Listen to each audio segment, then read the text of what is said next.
VM Khaleelur Rahman சேனலில் உங்களை வரவேற்கிறோம். அஸ்ஸலாமு அலைக்கும். தினமணி பத்திரிகையில் வெளிவந்திருக்கும் சில முக்கிய செய்திகள். தமிழ்நாடு 5 பேரவை தொகுதிகளுக்கு விரைவில் இடைத்தேர்தல். தமிழக தலைமை தேர்தல் அதிகாரி கடிதம். தினமணி செய்திச் சேவை. தமிழகத்தில் காலியாக உள்ள 5 சட்டப்பேரவை தொகுதிகளுக்கான தேர்தல் பணிகளை தொடங்க தமிழக தலைமை தேர்தல் அதிகாரி அர்ச்சனா பட்நாயக் உத்தரவிட்டுள்ளார். இதனால் இந்த தொகுதிகளுக்கு விரைவில் இடைத்தேர்தல் நடைபெறும் என்று எதிர்பார்க்கப்படுகிறது.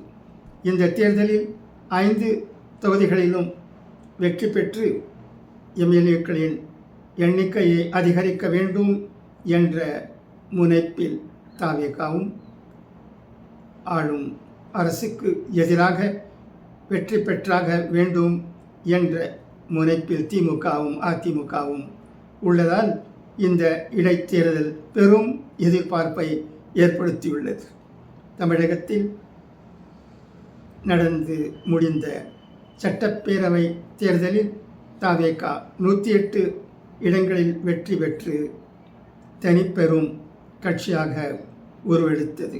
எனினும் ஆட்சியை அமைக்க தேவையான 118 பெரும்பான்மை எண்ணிக்கை கட்சிக்கு கிடைக்காததால் காங்கிரஸ், இடதுசாரி கட்சிகள், விடுதலை சிறுத்தைகள், இந்திய யூனியன் முஸ்லீம் லீக் ஆகிய கட்சிகளின் ஆதரவுடன் முதல்வராக ஜோசப் விஜய் பொறுப்பேற்றார்.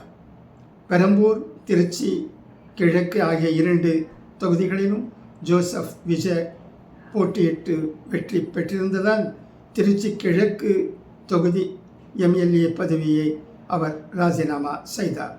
இதை அடுத்து கடந்த மே 13ஆம் தேதி சட்டப்பேரவையில் நடைபெற்ற நம்பிக்கை வாக்கெடுப்பில் தவேகா அரசுக்கு ஆதரவாக வாக்களித்த அதிமுக உறுப்பினர்கள் எஸ். ஜெயக்குமார், பெருந்துறை, மரகதம், குமரவேல், மதுராந்தகம், பி. சத்யபாமா, தாராபுரம், இசக்தி, சுப்பையா, அம்பாசமுத்திரம் ஆகியோர் தங்களது பதவிகளை ராஜினாமா செய்துவிட்டு தவேகாவில் இணைந்தனர். இதையடுத்து திருச்சி கிழக்கு, பெருந்துறை, மதுராந்தகம், தாராபுரம், அம்பாசமுத்திரம் ஆகிய 5 தொகுதிகளும் காலியானதாக தமிழக அரசிதழில் வெளியிடப்பட்டது. இதில் திருச்சி கிழக்கு மே 10ஆம் தேதியும், பெருந்துறை, மதுராந்தகம், தாராபுரம் மே 25ஆம் தேதியும், அம்பாசமுத்திரம் மே 26ஆம் தேதியும் காலியானாக அறிவிக்கப்பட்டன. அந்த தொகுதிகளுக்கு 6 மாதங்களுக்குள் இடைத்தேர்தல் நடத்தியாக வேண்டும் என்பதால் அதற்கான ஏற்பாடுகளை செய்யுமாறு சம்பந்தப்பட்ட 5 மாவட்ட ஆட்சியர்களுக்கும் தலைமை தேர்தல் அதிகாரி கடிதம் எழுதியுள்ளார். மேலும் 5 தொகுதிகளுக்கும் தேர்தல் நடத்தும் அலுவலர், உதவி தேர்தல் நடத்தும் அலுவலர்களை தேர்தல் ஆணையம் நியமித்து உத்தரவு பிறப்பித்துள்ளது. இன்னும் பல செய்திகள் இருக்கின்றன, அதையும் படிக்கிறேன், கேட்பீராக.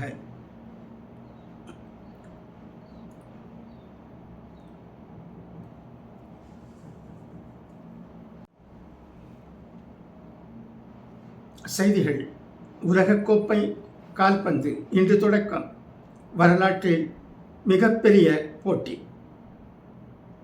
கால்பந்து சங்கங்களுக்கான சர்வதேச சம்மேளனத்தின் 23வது உலகக்கோப்பை கால்பந்து போட்டி மெக்சிகோவில் வியாழக்கிழமை ஜூன் 11 தொடங்குகிறது. அடுத்தடுத்த நாட்களில் கனடா, அமெரிக்காவில் தொடர்கிறது. இந்தியா நேரப்படி வியாழக்கிழமை நள்ளிரவு தொடங்கும் முதல் ஆட்டத்தில் மெக்சிகோ, தென்னாப்பிரிக்கா அணிகள் மோத, அடுத்த ஆட்டத்தில் தென்கொரியா, செக் குடியரசு சந்திக்கின்றன. விளையாட்டு போட்டிகளுக்கான திருவிழாவாக 4 ஆண்டுகளுக்கு ஒருமுறை ஒலிம்பிக் போட்டி நடைபெறுவது போல உலகிலேயே அதிகமான ரசிகர்களை கொண்டிருக்கும் கால்பந்து விளையாட்டின் திருவிழாவாக 4 ஆண்டுகளுக்கு ஒருமுறை உலகக்கோப்பை போட்டி நடைபெறுகிறது. அத்தகைய உலகக்கோப்பை கால்பந்து போட்டி வியாழக்கிழமை ஜூன் 11 தொடங்கி ஜூலை 19ஆம் தேதி வரை நடைபெற உள்ளது. கனடா, மெக்சிகோ, அமெரிக்கா ஆகிய நாடுகளில் மொத்தம் 16 நகரங்களில் இப்போட்டியின் ஆட்டங்கள் நடைபெற உள்ளன. உலகக்கோப்பை வரலாற்றில் இதுவே மிகப்பெரிய போட்டியாக நடைபெற உள்ளது.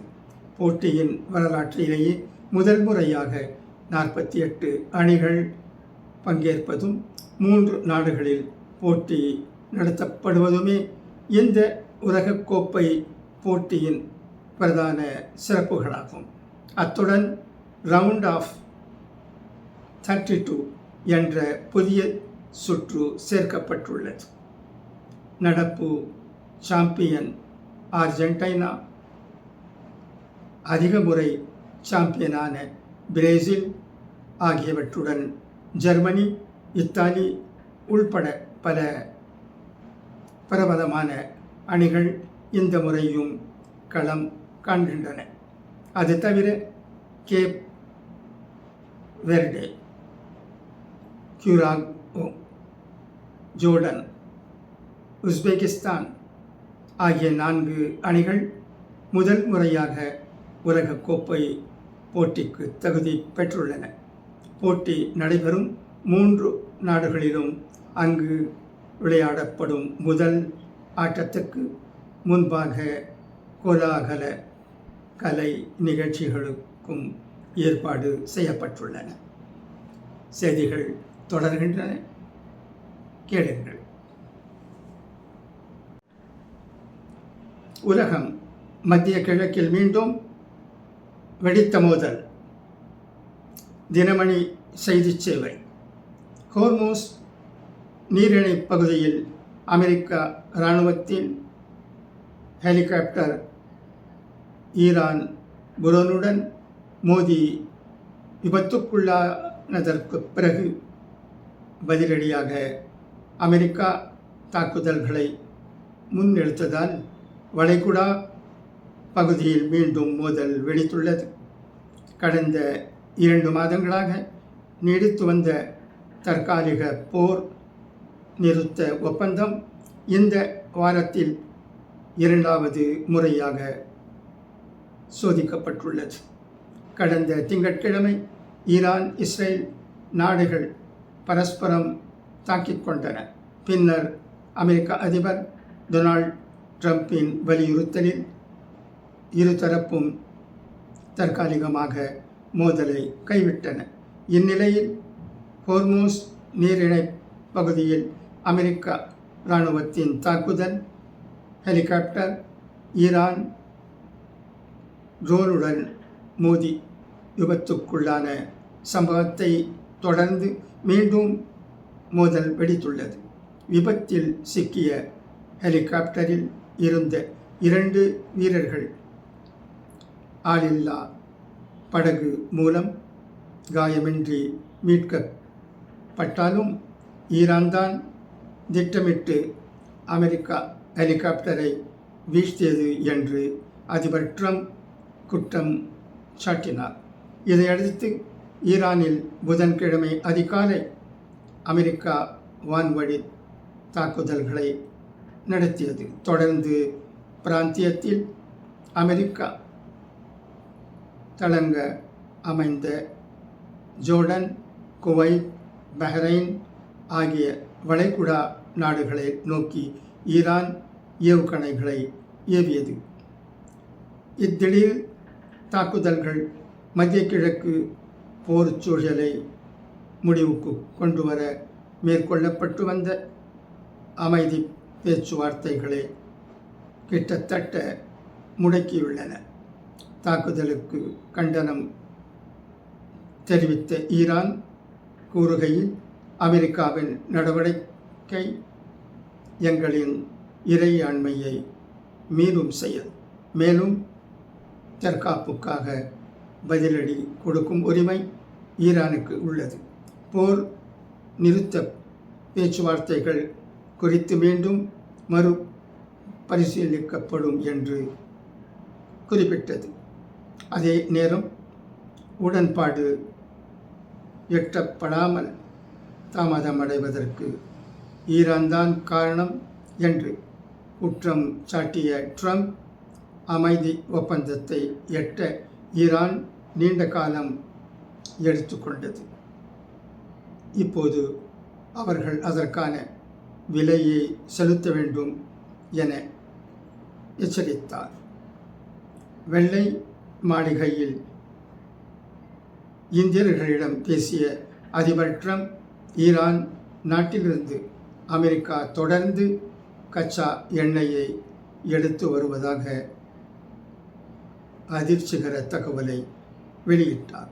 அவர் மேலும் கூறுகையில், இதை முதன்முறையாக இன்றுதான் அதிகாரப்பூர்வமாக அறிவிக்கிறேன். நாங்கள் ஈரானில் இருந்து இரவோடு இரவாக லட்சக்கணக்கான பிப்பாய் கச்சா எண்ணெயை எடுத்து வருகிறோம். ஈரான் அரசு இதை தற்போதுதான் கண்டறிந்துள்ளது. இவ்வாறு எண்ணெய் பறிமுதல் செய்யப்பட்டதன் காரணமாகவே சர்வதேச சந்தையில் கச்சா எண்ணெய் விலை $250 உயராமல் தடுத்து நிறுத்தப்பட்டு தற்போது $90 என்ற அளவிலேயே கட்டுக்குள் நீடிக்கிறது. ஈரானில் புதன்கிழமை பலத்த தாக்குதல் நடத்தப்பட்டது. அவர்கள் மீது மிக கடுமையான தாக்குதலை வியாழக்கிழமை மீண்டும் நடத்துவோம். அமெரிக்காவுடன் ஈரான் உடனடியாக ஒப்பந்தத்தில் ஈடுபட வேண்டும். அர்த்தமுள்ள இரு தரப்புக்கும் நடைமுறைக்கேற்ற ஒரு நல்ல ஒப்பந்தமே தேவை என்றார்.